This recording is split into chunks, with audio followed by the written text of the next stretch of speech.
This podcast is a member of the New York City Podcast Network at nycpodcastnetwork.com.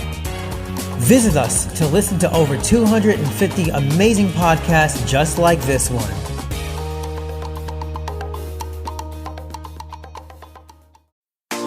Japanese street style is some of the cutest and trendiest clothing in the world. Introducing Cherry Goddess Women's Clothing and Accessories, the hottest original and cute clothing company. We offer tops, clothes, accessories, shoes, dresses and skirts, and comfortable homeware that we guarantee you will love. Cherry Goddess Women's Clothing, super cute Japanese style clothing.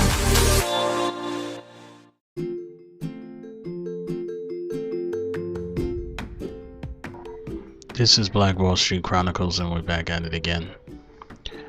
Thank you guys for listening to my podcast. This is the new episode. Today we're going to talk about Bill Burr's controversial set that he did in Saturday Night Live, which I felt was very funny, but there was a couple of people on the internet that did not like it. Before we get started, if you are interested in more of my content, please call to my Instagram, BlackKage840. If you go to my Instagram, BlackKage840, you go to my bios, you can go to my Twitch, you can go to my Facebook, and you can go to my Twitter account. This podcast is available on all platforms, so be sure to listen. And what we're going to do is we're going to get right to it. So before we get started, I'm going to let you know exactly who Bill Burr is. And then after I let you know who Bill Burr is, his background and where he comes from, I'm going to give you my opinion and tell you why I think Bill Burr is right.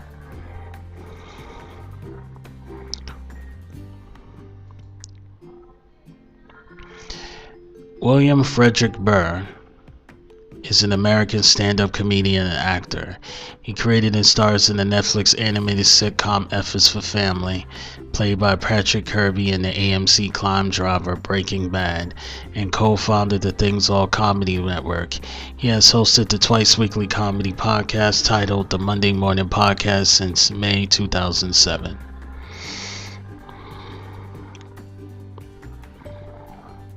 William Frederick Burr was born on June 10, 1968 in Canton, Massachusetts. The son of nurse Leda Ann and dentist Robert Edmund Burr. He has 4 brothers and 1 sister, and is mostly of Irish descent with some German ancestry. He graduated from high school in 1987. In 1993, he obtained a bachelor's degree in radio from Emerson College in Boston, Massachusetts. He worked in hair houses before starting his comedy career, later stating that he enjoyed the freedom of the job. If my boss gave me a rough time, I could just get on the forklift and just drive away. Bill's comedy career began in 1992. He moved into the New York City in 1994. Since May 2007, Burr has recorded a weekly 1-hour podcast, Bill Burr's Monday Morning Podcast, in which he speaks about his experience, current events going on tour in sports, and offers advice to questions submitted by the listeners. The podcast is available on Burr's website and the All Things Comedy Network. He is sometimes joined by his wife Nia and has featured guests and interviews some other comedians. Burr premiered a new podcast co-hosted with fellow comedian Bill Kreischer called the Bill Burr Podcast in October 2019. Burr also appears as a guest on radio shows and other comedians' podcasts such as Opie and Anthony, You Made It Weird, Pete Holmes, and The Adam Carolla Show, The Joe Rogan Experience, What the F with Mark Moran, The Nerdist Podcast, Adam Bux's podcast, Nobody Likes Onions. Bill was also the first guest on Tom Green's podcast. On April 18, 2011, he guest hosted the Hollywood Babylon podcast alongside Ralph Garman. In 2008, Burr's voice was featured in the game Grand Theft Auto 4 as Jason Michaels of the Vicar game, The Lost MC, and Mission to No Love Lost. In 2009, he reprised his roles in the game's expansion pack, The Lost and the Damned. Yeah. Burr's first hour comedy special, Why Do I Do This, was filmed in New York. Bill's Let It Go was recorded at the Fillmore in San Francisco and premiered on Comedy Central on September 18, 2010. A later special, You People Are All the Same, premiered in 2012 as a Netflix exclusive. In 2014, Burr filmed his fourth hour-long special, I'm Sorry You Feel That Way, at the Tabernacle Theater in Atlanta, Georgia. Unusually for modern comedy special, the film was shot in black and white. He was a regular on The Chappelle Show. Burr has been referred as a comedian's comedian.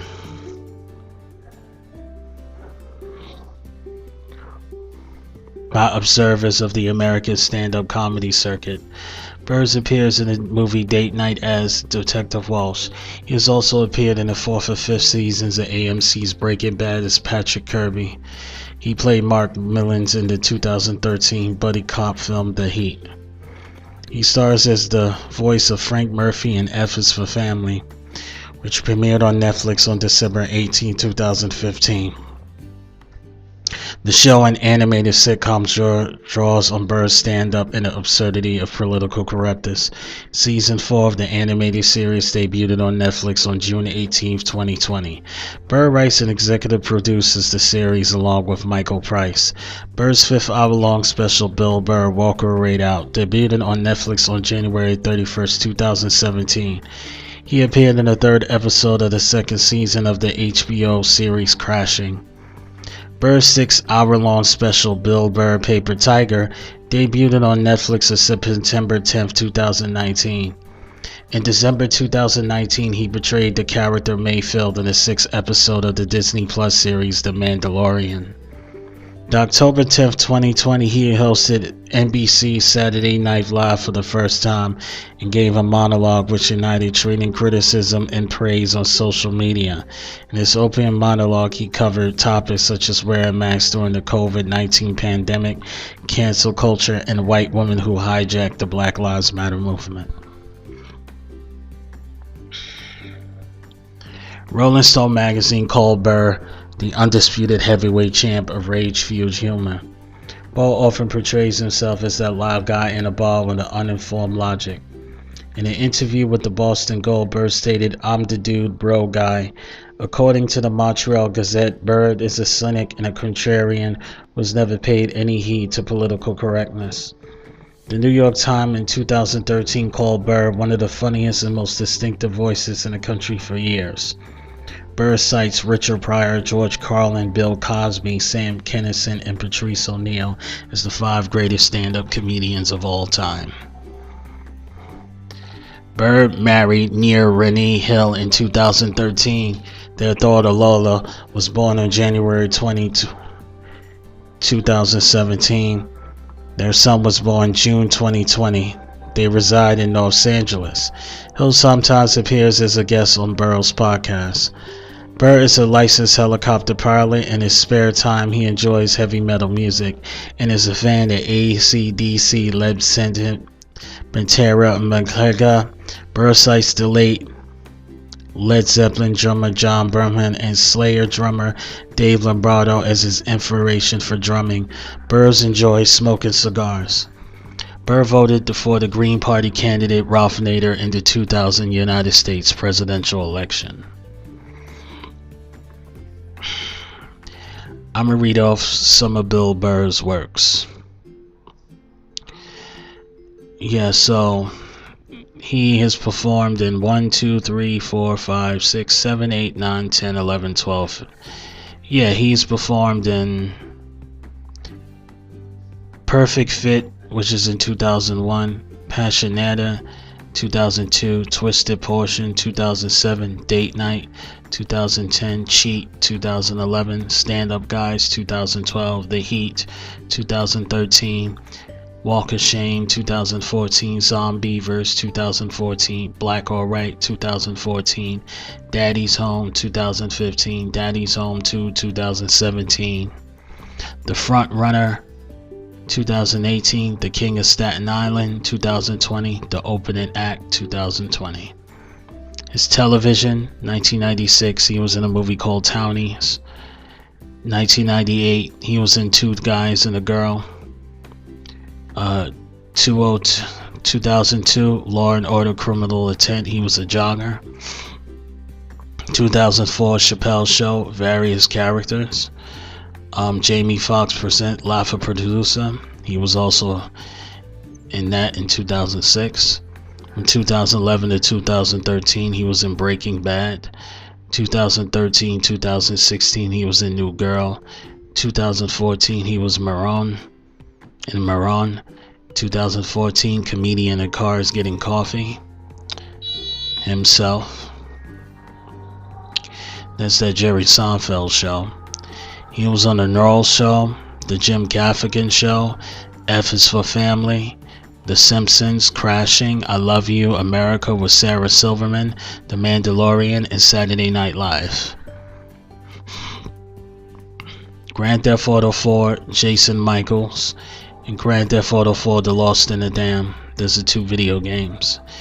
Here's his comedy specials. Emotionally Unavailable, Comedy Central presents One Night Stand, Why Do I Do This, Let It Go, Live at Andrew's House, You People Are All the Same, I'm Sorry You Feel That Way, Walk Your Way Out, and Paper Tiger.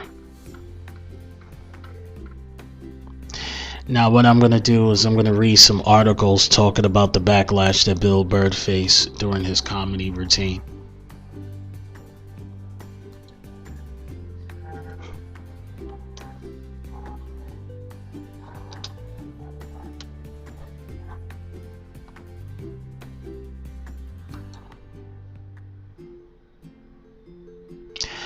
It's the Los Angeles Times. Bill Burr's SNL monologue. I remember this freaking paywall. Excuse me.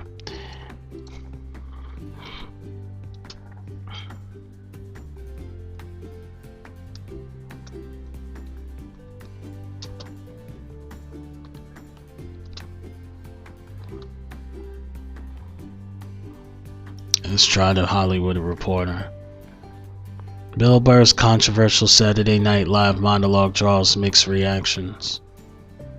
The stand-up comedian who made jokes about cancel culture, white women, and Pride Month when hosting the varied sketch series. Comedian Bill Burr caused quite the reaction with his opening Saturday Night Live monologue after addressing a variety of topics including cancel culture, white women, and Pride Month. When taking the stage, the comedian was quick to acknowledge the difficult times that had transpired through this year and praised the audience for wearing masks to abide by safety protocols amid the novel coronavirus pandemic. Though he said it makes him feel comfortable, he also said it doesn't bother him should anyone not wear a mask.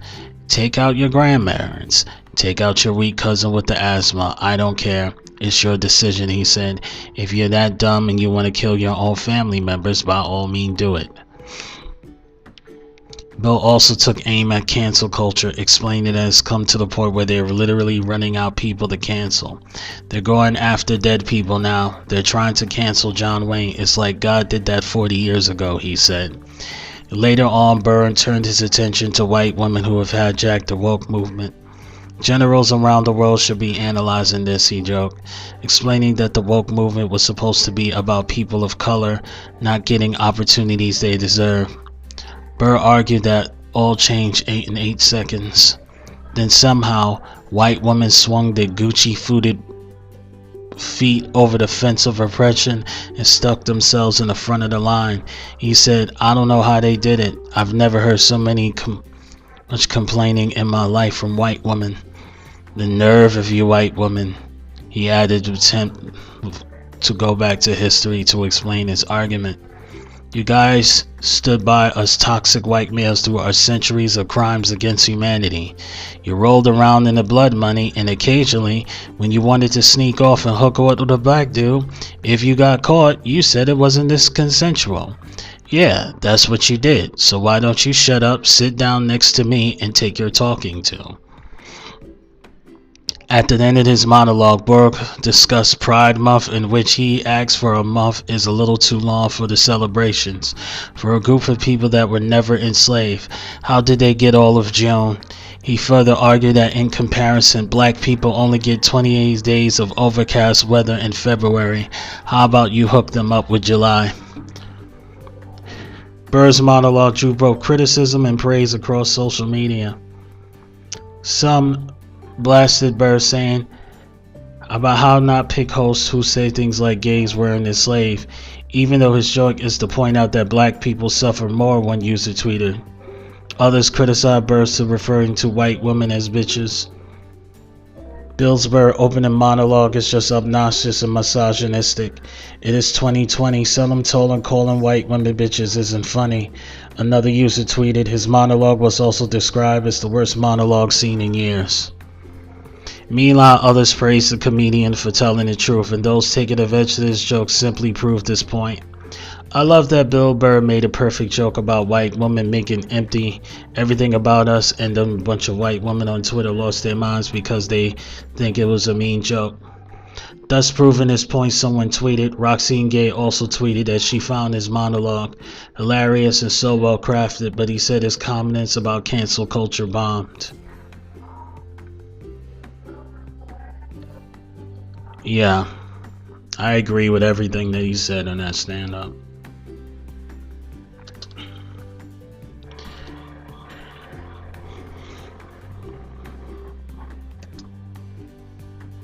Let's look at other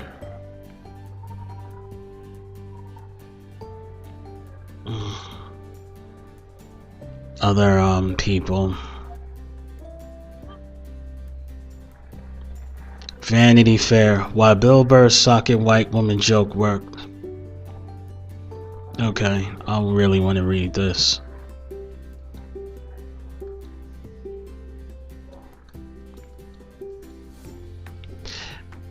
Burr presided over a great episode of Saturday Night Live featuring Maya Rudolph's Martini Soap Kamala Harris.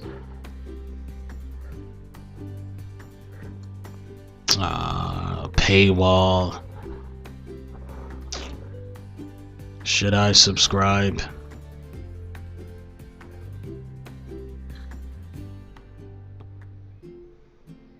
No.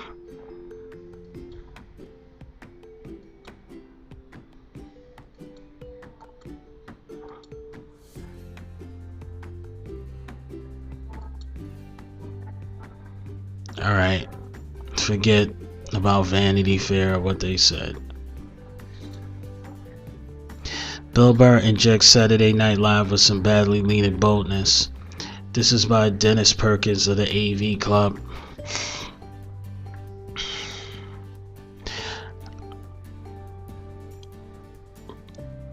I grew up in Massachusetts around the same time as Bill Burr. His Canton in my hometown of Saugus within high school rival egg chucking distance. But while we never had the pleasure, I still have a sense that he would have at least made fun of me. As Burr, I fled Massachusetts to go to college out of state and never went back. While Bill Burr headed to Emerson without, like I did, ever suppressing his tough, controversial, very intimidable accent that the world has come to dub the masshole. Burr left Boston too, becoming a headline stand-up comic before making forays into character roles in TVs and movies. His Irish working-class gruffness makes his turn as the patriarch working class, the quintessential Bill world, a masshole, whose vulgar disregard for decorum and other people's feelings comes as a yoke of unexpectedly deep wealth of self-loathing and bad influences. Bill has such a strong personality that it is a little odd to hear him in tonight's monologue explaining that hosting Saturday Night Live is a lifelong dream. Like everything else Bird shows up to, in tonight's show tingle with an undercurrent of comic tension. In the case of the incongruity that Bird was hosting SNL at all, on one hand the gigs is like the sort of thing Bird would make fun of. And it's not that Bill Burr is too big for Saturday Night Live, it is more that the comic ground he staked for himself feels like off the Saturday Night Live map. Sure, he has the Pete Davidson connection, but as his monologues shown in his typically uncompromising willingness to piss people off, Bill Burr on Saturday Night Live is a constitutional mismatch. As it turns out, that's just what Saturday Night Live needed. Bill has a way of making you think that he's going to say something truly awful, then swerving to say a completely different awful thing without letting the first awful thing dissipate completely. It is a masshole thing. There's something ingrained in that accent and attitude that prepares the hero for explicitly hostile confrontation. When fellow professional bass dater Casey Affleck hosted, it was only right that he appeared in the Dunkin' Donuts ad, which the premise was the regular denizens of the ubiquitous coffee grain created customers utilizing Dunkin's new order app by hostily demanding, "You think you're better than me?" Burr's comedy style hews closer to the hair-triggered defensive offensiveness, only for Bill Burr to veer into a more, dare I say, liberal lane, without ever losing the tone that suggests that he's prepared to punch you in the mouth if you agree with him in the wrong way. Boston area, Massachusetts is a tough place to navigate. Although Saturday Night Live pared down pandemic audience, made reading reaction harder than usual, Burr rounded up his set with a "well, that's my time" of type usually reserved for a comic who just bombed. Bill didn't bomb, except in the sense that a comedy hand grenade can be said to bomb. Comedy flashbangs hurled into clearly wary audience include wishing death on the families of those still not wearing a COVID mask, cheering on the recent New York sucker punching of beloved long-absent Rick Moranis, and a runabout cancel culture, that being with Bill announcing, "I don't want to speak ill of my bitches when talking about white women." Those sound like setups for truly shitty jokes, and depending on your tolerance for sneering Bostonian disdain, they might have stayed away for you, but in each case, Burr's swerve comes in the turning that "you think you're better than me" contempt on a slightly different target that you anticipated. Of course, he is not saying that it's great that some yahoo took a poke at recently remerged Moranis. He is just laying out there that his masshole adjacent native New Yorkers are getting back to their old sucker punching ways, pandemic or no. Hearing Burr spit out the term "work culture" prepares you for some hacky bigotry, but instead pivots to a run of unlikely allyship that it turns is comic distortion instead of privileged white women inserting themselves into the cause of racial justice.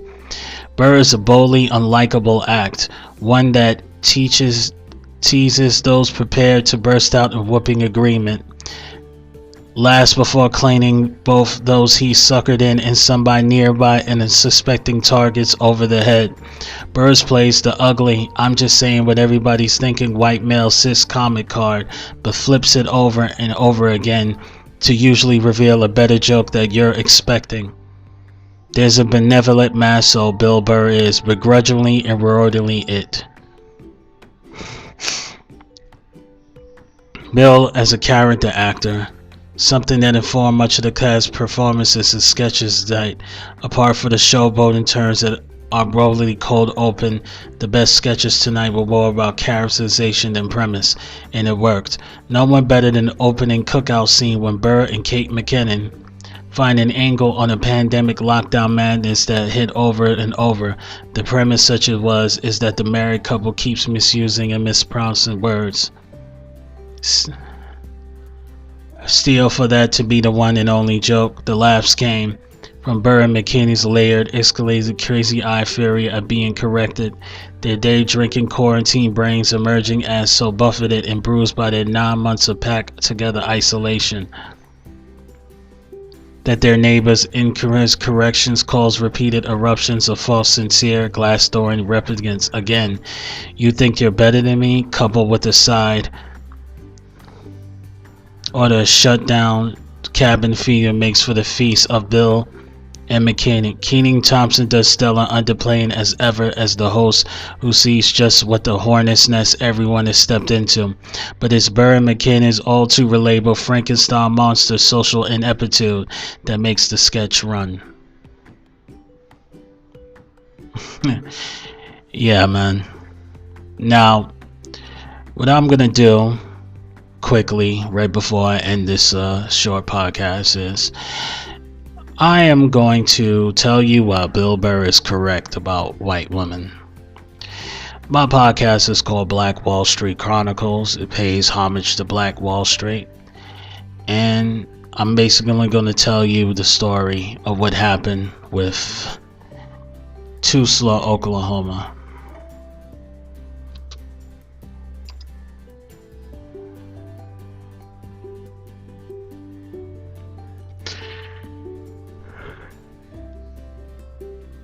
All right.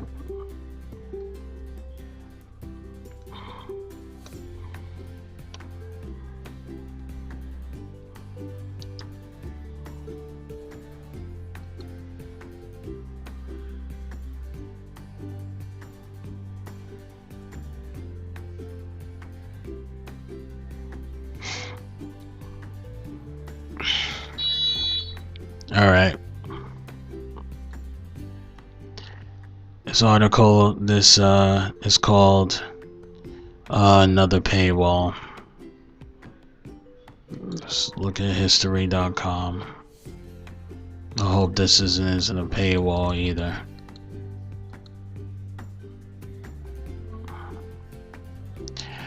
Updated January 2nd, 2020.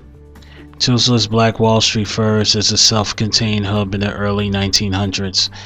Greenwood Avenue featured luxury shops, restaurants, movie theaters, a library, pool halls, and nightclubs. Before the Tulsa Race Massacre, where the city's black district of Greenwood was attacked by a white mob, resulting in 2 days of bloodshed and destruction, the area had been considered one of the most affluent African American communities in the United States for the early part of the 20th century. The massacre, which began on May 31st, 1921, and left hundreds of black residents dead and 1,000 houses destroyed, often overshadows the history of the venerable black enclave itself. Greenwood District, with a population of 10,000 at the time, has thrived as the epicenter of African American business and culture, particularly on bustling Greenwood Avenue, commonly known as Black Wall Street. Founded in 1906, Greenwood was developed on the Indian Territory, the vast area where Native American tribes have been forced to relocate, which encompasses modern-day eastern Oklahoma. Some African Americans who had been former slaves of the tribes and subsequently integrated into tribal communities acquired allotted land in Greenwood through the Dawes Act, a U.S. law that gave land to individual Native Americans. As many black sharecroppers fleeing racial opposition relocated to the region as well, in search of a better life post-Civil War. Oklahoma begins to promote it as a safe haven for African Americans who start to come particularly post-emancipation to Indian Territory, says Michelle Place, Executive Director of Tulsa Historical Society and Museum. The largest number of black townships after the Civil War were located in Oklahoma between 1865 and 1920. African Americans founded more than 50 black townships in the state. O.W. Gurley, a wealthy black landowner, purchased 40 acres of land in Tulsa, naming it Greenwood after the town in Mississippi. Built for black people by black people. Gurley is credited with having the first black business in Greenwood in 1906, says Hannibal Johnson, author of the Black Wall Street, From Riot to Resistance, in Tulsa's historic Greenwood district. He had a vision to create something for black people by black people. Gurley started with a boarding house for African Americans, then word began to spread about the opportunities for blacks in Greenwood, and they flocked to the district. O.W. Gurley would actually loan money to people who wanted to start a business, said Christy Williams, vice chair of the African American Mayor's Commission in Tulsa. They actually had a system where someone who wanted to own a business could get a help in that. Other prominent black entrepreneurs followed suit. J.B. Stratford, burned in slavery in Kentucky, later becoming a lawyer and activist, moved to Greenwood in 1898.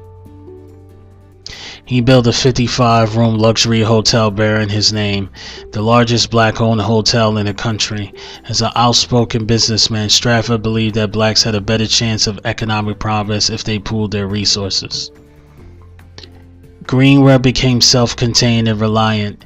H.A. Smithson, a publisher whose family moved into the interior in the 1890s, founded the Tulsa Star, a black entrepreneur headquartered in Greenwood that became instrumental in establishing this district's socially conscious mindset. The newspaper regularly informed African Americans about their legal rights and any court rulings or legislation that was beneficial or harmful to their community.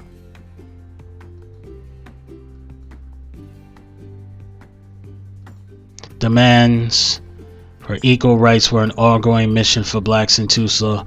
Besides Jim Crow opposition, Greenwood itself had a railway track running through it that separated the black and white populations. Consequently, Gurley and Strafford's vision of having a self-contained and self-reliant black economy came to be not only by desire but by logistics. As a practical matter, said they had no choice as to where they located their business, said Johnson. Tulsa was rigorously segregated and Oklahoma became increasingly racist after statehood. After Greenwood Avenue, there were luxury shops, restaurants, grocery stores, hotels, jewelry, and grocery stores, movie theaters, barber shops, a salon, a library, pool halls, nightclubs, offices for doctors, lawyers, and dentists. Greenwood had his own school system, post office, savings and loan bank, hospital, bus, and taxi service. Greenwood was hard to far less affluent African Americans as well. A significant number still work in menial jobs such as janitors, dishwasher porters, and domestics. The money they earned outside of Greenwood was spent within the district.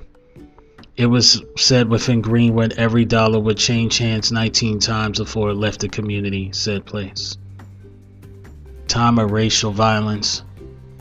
It wasn't long before the African American attracted the attention of local white residents who resented the upscale lifestyle of people they deemed to be an inferior race. I think the word jealousy is certainly inappropriate during this time, says the Place. If you have particularly poor whites who are looking for this prosperous community who has large homes, fine furniture, crystals, china, linens, etc., the reaction is they don't deserve to do that. With the resurgence of the Ku Klux Klan, blacks in Greenwood often feel racial violence and removal of their voting rights.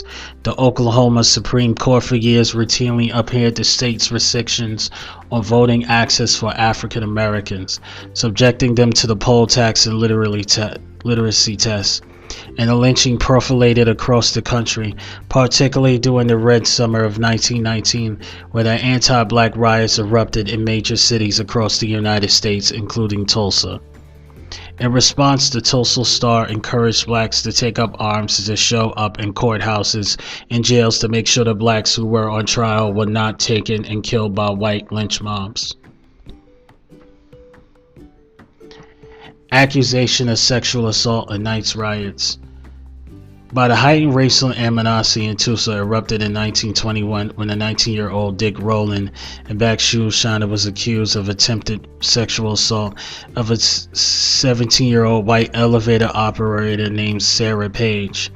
When an angry white mob went to the courthouse to demand the sheriff hand over Rowland, the sheriff refused. A group of about 25 armed black men, including many World War I veterans, then went to the courthouse to offer help guarding Rowland. As the word of a possible lynching spread, a group of 75 armed blacks returned to the courthouse, where they met with some 1,500 whites. After clashes between the groups, the black men retreated to Greenwood. Mobs of armed white men that descended on Greenwood, looting homes, burning down business, and shooting blacks dead on the spot.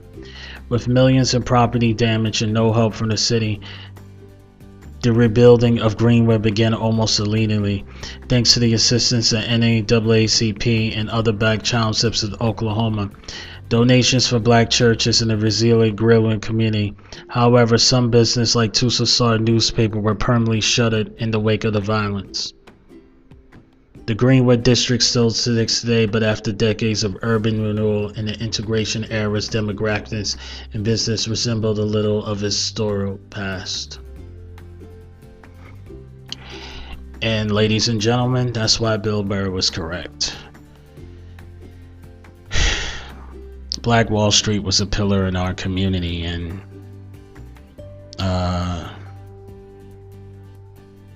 money was circulated through the town 19 times, and it was all burned to the ground because the 17-year-old white woman falsely accused the 19-year-old black man of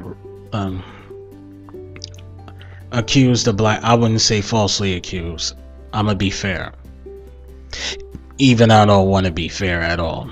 A 17-year-old white woman accused a black man of rape, and instead of going through process, they wanted to do a public lynching and basically burn the whole town to the ground instead of going through the American justice system. And this is why Bill Burr is right about white women. A whole race riot started. I shouldn't say race riot. A race massacre started because a white woman was nudged in the elevator by a 19-year-old black man. Excuse me. We're not even going to start talking about Emmett Till. We're also not going to talk about how people want to bury Kobe Bean Bryant, even though he has not been convicted in anything. Yeah, so thank you, Bill Burr. A lot of people don't know Bill Burr was friends with the late great Patrice O'Neal. They basically came up in Boston. Dave Chappelle's show. Thanks, Bill Burr, and thank you for listening to the podcast. God bless. Be sure to hear the next episode of Black Wall Street Chronicles next week. Thank you, and have a great night. Bye.